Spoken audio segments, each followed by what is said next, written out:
우리 손 들고 한번 인사하십시다. 할렐루야. 할렐루야. 우리 좌우에 계시는 마음 인사하십시다. 천국에서 큰 자가 됩시다 하고 인사하겠습니다. 천국에서 어떤 자가 되자고요? 큰 자가 되자.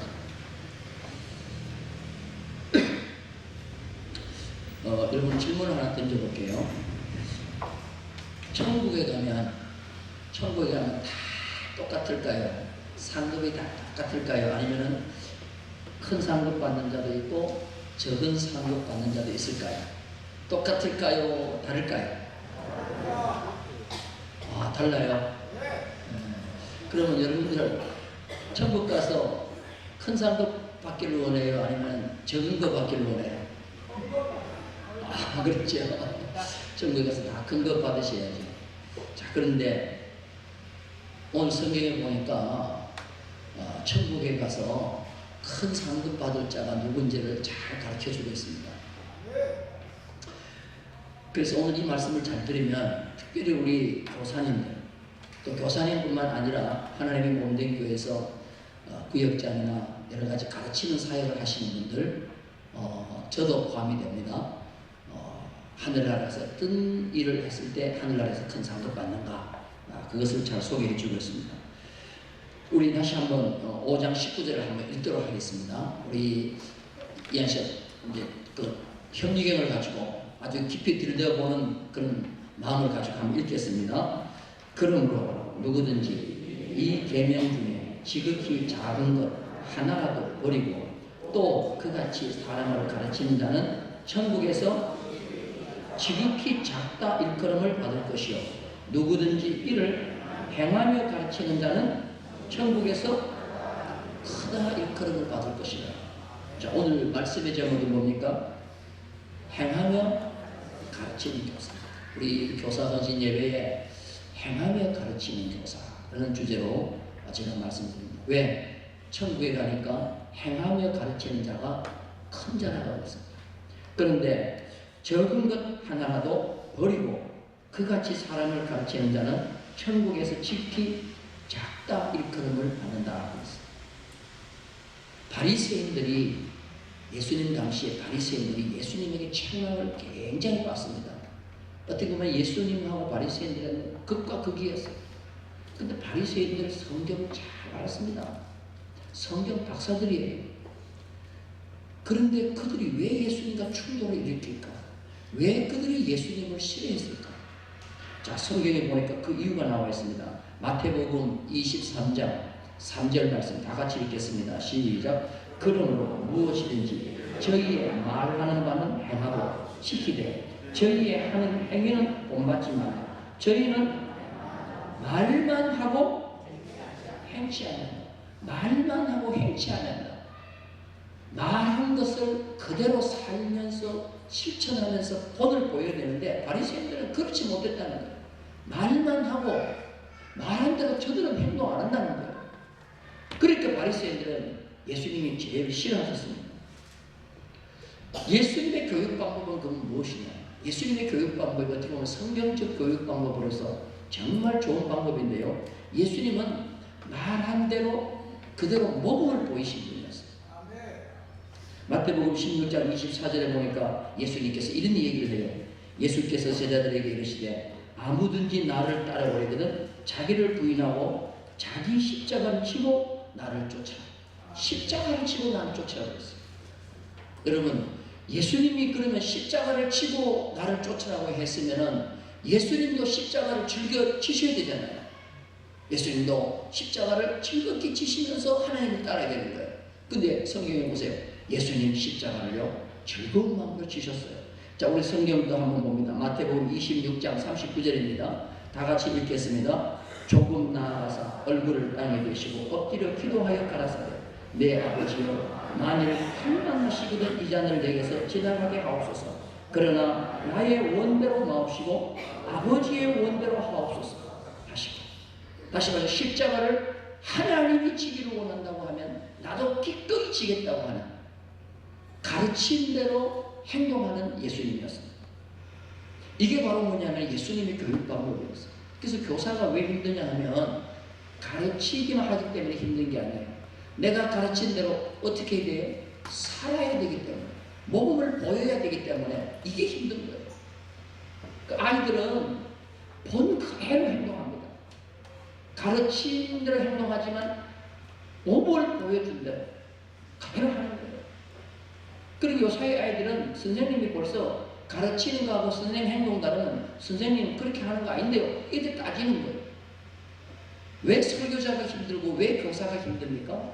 왜 구역장이 힘듭니까? 내가 가르친 대로 해야 되기 때문에 그렇습니다. 그런데 내가 가르치는 대로 살지 못하면요, 그 다음에 가르칠 때는 내가 못한 것을 빼버려요. 가르치지 못해요. 야, 예를 듭니다. 성수주의 제대로 못하는 사람이 성수주의 잘하라고 가르칠 수 있겠어요? 양심이 속에서 니나 잘하지 하고 나오기 때문에 못 가르치는 거예요. 그러니까 그런 얘기를 강조를 못하는 거예요. 그래서 일반 평신도가 구역장에 꼭 성수주의를 해야 돼요. 그러면 어지간하면 빠져도 괜찮아, 이런 식으로 가르쳐버린다는 거예요. 이렇게 가르치면 천국에서 뭐예요? 지극히 작다, 그런 걸 받는다는 거예요. 그래서 성경에 보면은 이 누가가 예수님을 소개하는데요, 이 누가가 성경을 이제 두 개를 쓰잖아요. 사도행전을 쓰고 그다음에 누가복음을 쓰잖아요. 누가복음을 쓰고 난 뒤에 사도행전도 이 누가가 쓰는데, 사도행전을 쓰면서 1장 1절에 누가는 예수님을 뭐라고 소개하는지 한번 보세요. 자, 우리 다 같이 사도행전 1장 1절을 읽겠습니다. 다 같이 사도행전 1장 1절 시작. 데오빌로여, 내가 먼저 쓴 글에는 무릇 예수의 뭐요? 행하시며 가르치시기를 시작하신 것도, 예수가 그냥 가르쳤다고 하지 않고 가르쳤다는 말 앞에 뭐가 있어요? 행하며 가르쳤다는 거예요. 예수님이 가장 좋은, 어떻게 보면 교사예요. 왜? 행하면서 가르치기 때문에. 자, 그 다음에 누가는 또 예수님을 뭐라고 표현하는지 보십시다. 누가복음 24장 19절을 봅니다. 다 같이 읽겠습니다. 가라사대 무슨 말이냐? 가로되 나사렛 예수의 이름이 그는 하나님과 모든 백성 앞에서 말과 그 다음에 뭐요? 일에 능한 자다. 말만 능한 자가 아닌 거예요. 뭐에 능했느냐면 일에도 능했다고 그랬어요. 일이 쉽게 우리가 생각하면, 일이라 그러면은 뭐 영어로 워크 하기 쉽잖아요. 그런데 영어 원문에 보면, 영어에 보면은 deed라고, deed라는 말은 뭐냐면 일하고는 좀 들려요. 공적이에요, 공적. 행위, 성과, 이 공적, 이런 것이 굉장히 있는 분이었어요. 말만 그럴듯하게 하고 행위와 공적이 없는 분이 아니에요. 예수님은 말과 그 다음에 행위가, 공적이 뚜렷한 분이었어요. 말한 대로 그대로 실천하려고 노력하는 분이었어요. 그래서 예수님은 정말 공생의 삶을 살면서 우리에게 그대로 보여주면서 가르쳤어요. 우리 충북교회 우리 교사들도 어린 생명들을 가르칠 때 천국에서 큰 상급을 받기로 원하면 어떻게 되냐? 내가 가르친 대로 우리 교사님들이 행동으로 보여줘요. 우리 구역장도 마찬가지고 저도 마찬가지고 우리 교회 어른들은요, 무엇을 가르칠 때 행동으로 가르치는, 행동을 보여주면서 가르쳐요. 그래서 굉장히 힘든 거예요. 구약에 그 대표적으로 유명한 교사가 있었는데, 학사겸 제사장, 누굽니까? 학사겸 제사장 에스라예요. 한번 따라서 에스라. 에스라는 보면 에스라 7장 10절에 그런 말씀이 있어요. 에스라가 여호와 율법을 연구하여 준행하며, 율법을 연구하며 준행하며 율례와 규례를 이스라엘에게 가르치기로 결심했더라. 그 영어 성경 보면 to do, 그 다음에 to teach, 행하고 가르쳤다는 거예요. teach만 한 게 아니고, teach만 한 게 아니고 내가 먼저 do 하고 그 다음에 가르쳤다. 이게 바로 유명한 에스라 교사의 모습이었어요. 바울도 마찬가지예요. 성경 보면 바울도 그대로 가르친 대로 바울도 행동하려고 했어요. 로마서 12장을 보면요, 로마서의 12장은 그 마지막 결론 부분이잖아요. 결론 부분에서 이제 하나님 앞에 거룩한 산제사로 드리라고 하면서 이는 너희의 들 영적 예배라고, 영적 예배를 가르치는데, 영적 예배를 가르치면서 뭐라고 하냐면 오늘날 뭐 순서지 가지고 예배 드리라는 이런 모습이 아니고 원수를 친히 갚지 말라는 그런 말이에요. 내가 하나님 앞에 거룩한 예배는 잘 드리는데요, 아직도 지금 원수가 있어가지고 원수 갚을 생각을 하고 있어요. 그럼 그건 하나님 앞에 진정한 예배로 드린 것이 아니라는 거예요. 그러면서 뭐라고 말씀하냐면은 로마서 12장 19절에 내 사랑하는 자들아 너희가 친히 원수를 갚지 말고 진노하심에 맡기라. 기록되었으되 원수 갚는 것이 내게 있으니 내가 갚으리라고 주께서 말씀하시니라.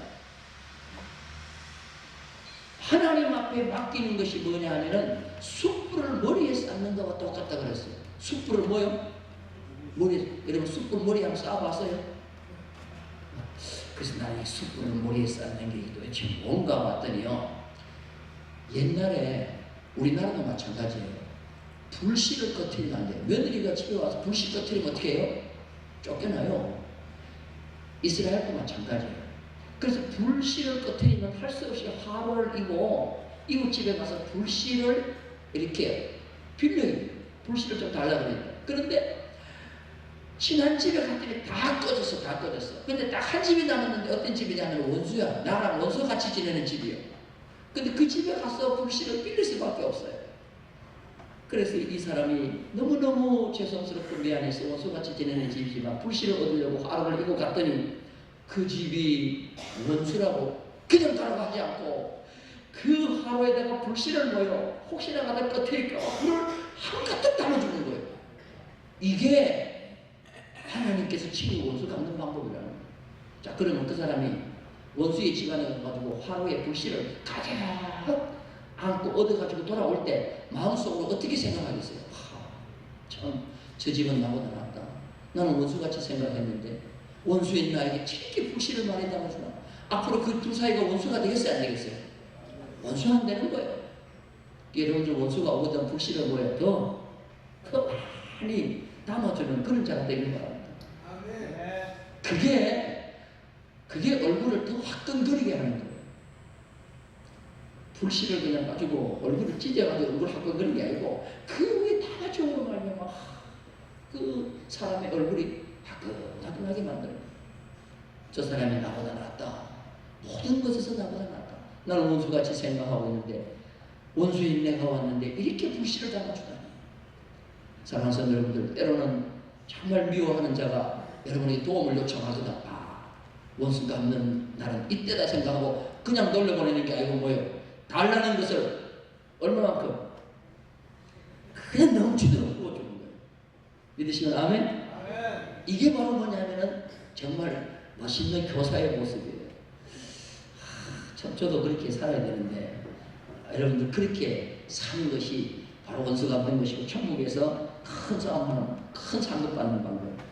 자, 분명히 이제 바울이 이렇게 가르쳤잖아요. 원수를 친히 갚지만 하나님을 맡기라고 그랬죠. 그러면 바울에게 원수가 있었을까요? 없었을까요? 성경에 보면 있었어요. 디모데후서 4장에 보니까 구리 장색 알렉산더가 내게 해를 많이 보였으면 해를 많이 보였다고 했어요. 그러니까 이 구리 장색 알렉산더가 아주 이렇게 구리 장사를 하면서 사업을 해서 돈이 굉장히 많았는가 봐요. 그래서 이 바울을 얼마나 업신여기고 무시하고 바울을 핍박할지 몰라요. 그런데 이 바울은 그 원수인 알렉산더를 자기가 친히 원수 갚지 않습니다. 그 뒤에 보니까 구리장색 알렉산더가 내게 해를 많이 보였으며 주께서 그 행한 대로 저에게 갚으시리니 원수 갚는 걸 하나님께 했으니까 하나님께 다 맡기고 자기가 친히 원수 갚지 않는 거예요. 그래서 바울은 멋있는 믿음의 사람이었어요. 디모데전서 6장 12절에 바울은 또 이렇게 가르칩니다. 믿음의 선한 싸움을 싸우라고 했어요. 따라서 합시다. 믿음의 선한 싸움을 싸우라. 여러분, 선한 싸움이 뭐예요? 어떤 일이 생겼을 때 인간적으로 언성 높이고 멱살 잡고 그게 아니고 하나님께 맡기면서 선하게 싸우는 거예요. 선하게 문제를 해결하는 거예요. 자, 이런 바울이 그의 디모데후서를 쓰면서 뭐라고 하나님께 고백하냐면요, 디모데후서 4장 10절을 보니까 내가 선한 싸움을 싸우고 나의 달려갈 길을 마치고 믿음을 지켰다, 그렇게 소개하고 있습니다. 우리가 주님 앞에 마지막 섰을 때 싸움을 어떻게 했느냐고 물어볼 수 있어요. 너는 인간의 감정적으로 싸웠느냐 아니면 믿음의 선한 싸움을 싸웠느냐. 그럴 때 하나님 앞에 나는 믿음의 선한 싸움을 싸웠습니다. 자, 우리 좌우에 계시는 손을 한번 잡고 이제 잠도 오고 눈도 감기는데 우리 믿음의 선한 싸움을 싸웁시다. 시작. 할렐루야. 믿음의 선한 싸움을 싸우자는. 내가 지금 이렇게 막 가르치고 있습니다. 참 강대상에 가르치기 좋지만 집에 가서는 또 내가 공격받을 수가 있어요. 어떤 사모님이 그러더라는 거예요. 성도들 앞에 간증을 하는데, 나는 안방을 강대상 위에서 꾸몄으면 좋겠다. 내 안방은 강대상 위에가 됐으면 좋겠다. 왜 그래? 그러니까 강대상 위에서 말하는 거 보면은 우리 목사님보다 더 천사가 없다는 거예요. 집에 들어오면은 그냥 뭐 그 강대상 위에 설교한 정반대로 산다는 거예요. 그러니까 이 사모님이 예적 답답하면 내 안방은 강대상 위에는 좋겠다. 그만큼 말한 대로 가르치기가 살기가 힘들게 행동하기가. 그래서 목회자는요, 가르치면서 자기를 이렇게 훈련해요. 내가 이렇게 가르쳤는데 내가 이렇게 살아야지. 여러분들, 하늘나라에서 큰 상급 받는 교사는 뭐요? 행하며 가르치는 자. 믿으시면 하면 따라서 행하며 가르치는 자. 그 다음에 이 교사가 하늘나라에서 큰 상급을 받는 이유가 뭐냐면 영혼을 책임지기 때문에 그래요. 세상의 교사들은 자기가 돈 받고 그 다음에 세상 지식을 가르쳐요. 영혼을 가르치는 게 아니에요. 우리는 오직 하나님이 나에게 사명을 주셨기 때문에 대가 없이 하나님의 명령 따라 순종하는 마음으로 그들의 영혼을 교육시키고 있어요. 영혼을 교육시키기 때문에 우리는 하나님 앞에 천국에 갔을 때 큰 자라는 겁니다. 믿으시면 하면? 그래서 이 교사는요, 빼앗기면 안 돼요. 교사는 가급적이면 여러분이 해야 돼요. 가르친다고 가르치면서도 내가 배울 수가 있고 그들의 영혼을 내가 책임지기 때문에. 그래서 지미 카터 대통령이 돼서도 안 버린 게 뭐라고 그랬어요? 교사, 주일학교 교사, 이걸 했다는 거죠. 특별히 영혼을 책임지는 교사는요, 아이들을 실족시켜서는 안 돼요. 자, 한번 물어볼게요. 현장에서 가늠하다 잡힌 자를 사람들이 어떻게 하려고 했어요? 돌로 치라고 그랬죠. 돌로 치라고 그랬어요. 예수님도 가늠하다 현장에 잡힌 자에게 돌로 치라고 그랬어요. 돌로 쳐라. 그런데 예수님의 조건이 하나 있었어요. 어떤 자가 돌로 치라고 그랬어요? 그렇죠. 죄 없는 자가 돌로 치라고 그랬어요. 여러분, 현장에서 뭐 하다가? 현장에서 가늠하다가 잡힌 여자를 돌로 쳐라. 근데 죄 없는 자가 돌로 치라고 했어요. 자, 그런데 여러분, 어린아이를 실족시킨 죄가 클까요? 아니면은 현장에서 가늠하던 여자의 죄가 클까요? 에이. 여러분, 저걸 그렇게 생각해요. 현장에서 뭐 하다가? 가늠하다가 붙잡힌 사람의 죄가 커요? 아니면은 어린아이 하나를 실족한 죄가 커요? 실족한 죄가 커요. 그래서 성경에 그렇게 얘기했고, 여러분 생각에 주관해. 여러분 주관해. 어떤 죄가 큰 것 같아요? 아이고, 현장에서 가늠하다 잡히면 그거 죽여야지. 애들을 실족시켜서 주일학교를 가르치다가 아이고 그거는 괜찮아, 넘어가. 보통 그렇게 생각해요. 주님의 방법은 그렇지 않았어요. 어린아이를 실족시키면 현장에서 가늠하다 잡힌 자보다 더 강력한 돌을 던져야 돼요. 자, 이런 성경 한번 보겠습니다. 어디 뭐냐면 마태복음 18장 6절인데요. 제가 읽을게요. 잘 들으세요. 누구든지 나를 믿는 이 소자 중 하나를 실족해 하면 차라리 뭐요? 그냥 돌이 아니야. 주먹만한 돌이 아니고 뭐요? 연자맷돌이 뭐가 연자맷돌? 이 두부할 때 가는 이 맷돌이 아니요. 연자맷돌은 사람이 돌리는 게 아니고 뭐가 돌리는 거예요? 소나 말이 돌리는 돌이에요. 그 연자맷돌을 어디에 메고? 목에 메고 그냥 놔두라는 게 아니고 뭐요? 통영 앞바다에 빠뜨리라는 거예요. 그런 사람은 살가치가 없다. 그게 여러분들, 자, 현장에서 가늠하다 여자는 돌을 그냥 던져가지고 죽이는 건데, 어린아이 하나를 실족했으면 목에다가 뭘 매요? 이 돌보다 수백 배 큰 연자맷돌을 목에 걸고 어디다 또 빠뜨려? 맷돌을 매만 놓으면 살아날 가능성이 있으니까 바다에 빠뜨리라는 거예요. 아, 이걸 보면요, 야, 어린아이 하나를 실족해서 한국교회가 어린아이 실족들을 많이 시켰습니다. 한국교회가 참 많이 시켰어요. 우리의 신앙의 선배들이 정말 어린아이들 실족 많이 시켰어요. 어린아이들 보는 앞에서요. 그냥 꼬함치고 그냥 이 뭐 하면 감성이 폭발되면은 눈에 보이는 게 없어요. 그건 다 마귀가 기뻐하는 거예요. 그래서 여러분들 어린아이 한 명이 있으면요, 부부지간에 어린아이가 있으면 싸우고 싶어도 어린아이 앞에 싸우면 안 돼요. 하고는요, 차 타고 해갖고 차 타고 쫙 해변 가가지고 어디 가가지고 원한동에 가서 그냥 막 싸우든지 그렇게 해야지. 애들이 있는 상황. 왜? 애들이 뭐 하기 때문에 상처를 입기 때문에. 저도 어릴 때 엄마 아버지가 하도 싸워갖고 굉장히 상처를 많이 받았어요. 저는 또 막내이기 때문에 이 감성이 또 풍부하잖아요. 그래갖고 얼마나 어릴 때 가슴이 많이 아픈지 몰라요. 그래서 저는 결혼하면서 절대로 안 싸우리라. 난 싸우는 게 제일 싫어요. 그냥. 여러분, 그게 바로 애들 앞에 상처가 되는 거예요. 상처. 그래서 어린 아이들은 절대로 그들에게 실족해서는 안 된다. 교회를 안 나와요. 너 왜 안 나오나 그러니까 아버지 엄마 보고 안 나간다. 이거 안 되는 거죠. 이거 진짜 어른들이 얘기해. 너 왜 교회 안 나오냐? 아이고 뭐 우리 어른들 보니까 뭐 아이고 이렇게 해서는 안 된다는 거야. 어쨌든지 그런 것이 있다고 하면 우리가 잘못 모범을 보이는 거예요. 아직까지 연장뱃돌이 목에 안 걸리고 바닥에 안 빠뜨려진 게 회개할 기회를 준 거라.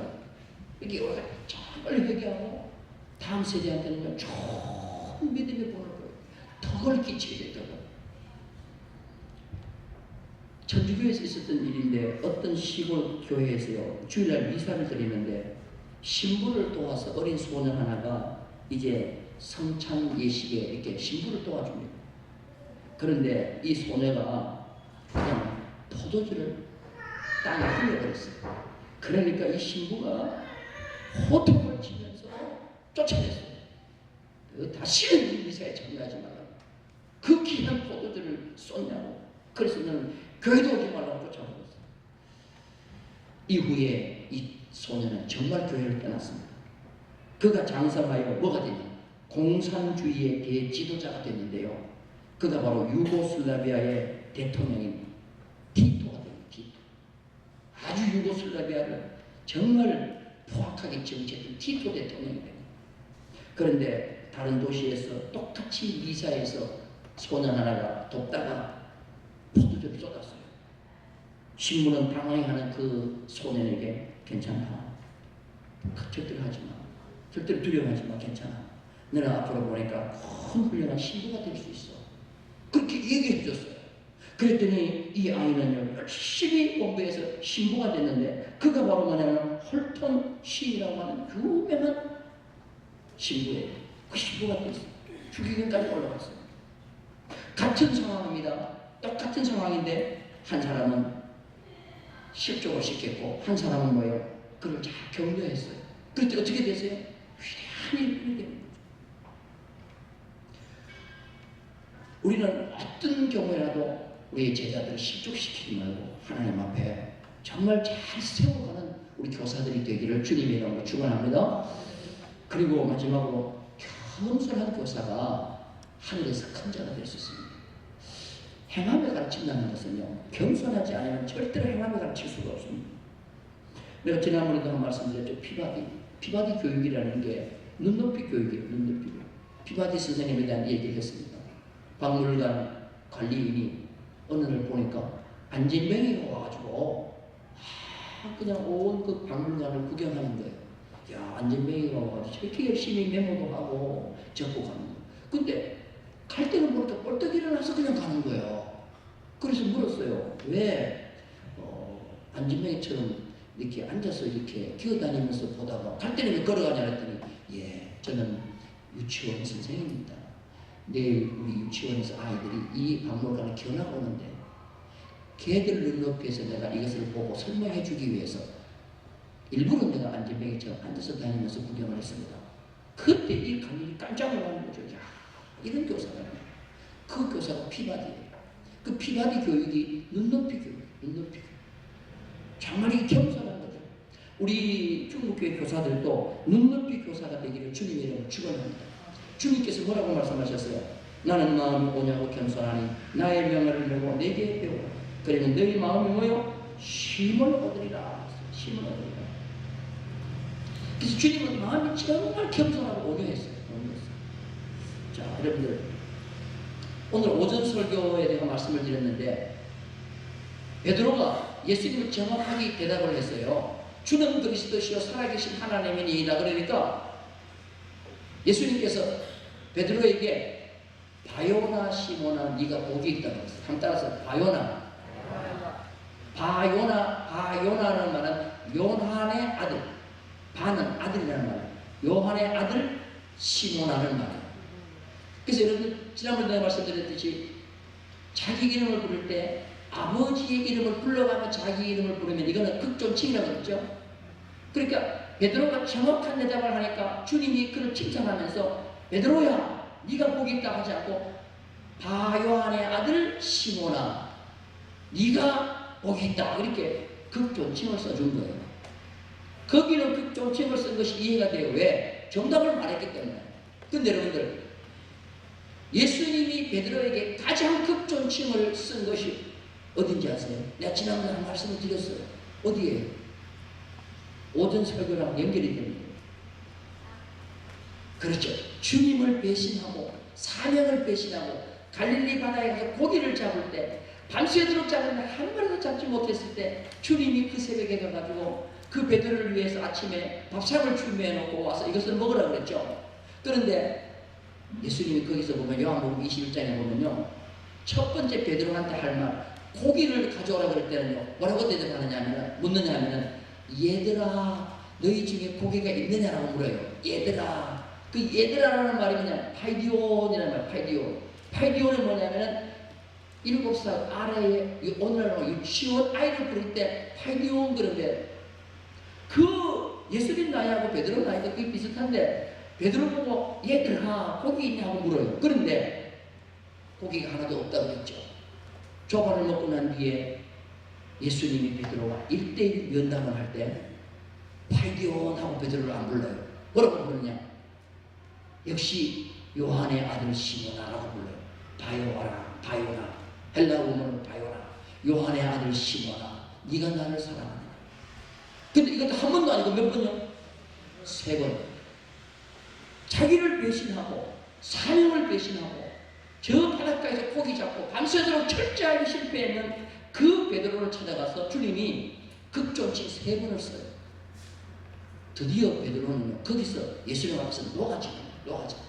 참 이렇게 가르치다 보면은 정말 속썩이는 애들도 있을 수가 있고 또 가르치다 보면은 성도들 가운데도요 정말 곁길로 가는 자가 있어요. 그런데 여러분들 꼭 기억하세요.